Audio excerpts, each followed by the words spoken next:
It's a very strange call that we haven't heard here in San Diego for, 45 years. Herpetologist Bradford Hollingsworth of the San Diego Natural History Museum is very familiar with the California red-legged frog. We can all mimic, us herpetologists can all mimic frog sounds, so. Can you do that? Like the red-legged frog is. The frog, which used to be an important part of the food web in Southern California, started declining in the region in the 1970s because of habitat destruction and invasive species. The whole idea of having them back here in Southern California was a dream of many of us.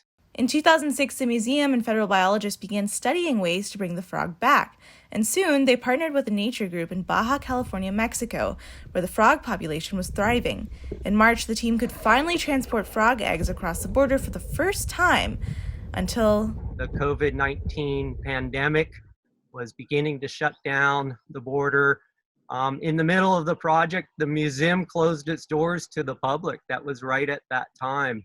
And I'm down in Baja California seeing everything unfold. Hollingsworth says 2 days before the border shut down, the team was scrambling to come up with a game plan because federal biologists could no longer travel across the border.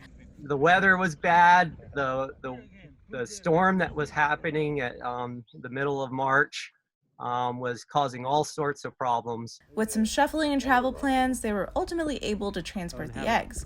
But if they had missed that small window of opportunity, we would have had to wait a whole nother year. The frog made it back to Southern California, but some cross-border environmental work has become more difficult. In a statement, the U.S. Fish and Wildlife Services wrote that some field research and wildlife management activities have been temporarily halted or restricted for the safety of the public and service staff.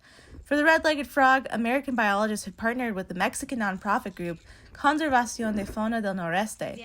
Annie Peralta Garcia is the co-founder, and she says she's heard some concerns from other people in the field in Mexico. Because you're missing all this field work and all this information that just like, maybe they've been working for 10 years just collecting data and now they won't be able to do it. Peralta Garcia says they were lucky to get the first frog egg masses across the border. Like me, I cannot go to the U.S. anymore. Even if I want to take some egg masses, I can't. Somebody from the U.S. will have to come. But U.S. Geological Services biologist Robert Fisher says they succeeded because they were also prepared. We got really lucky, and a lot of it was that we were really prepared because we had done work previously in Mexico to prepare for this with the Mexican team. We did experimental translocations. Fisher says they want to try to move more frogs again next year to build up the population. I think this really built enough momentum that we'll be able to kind of show we can do it, and we'll get more partners on board. But even if they can't, we'll use this pond, these two ponds as source populations for other sites in the U.S., hopefully over time. And as red-legged tadpoles grow into adult frogs, Fisher says he's excited to start hearing them singing throughout San Diego. Shalina Chatlani, KPBS News.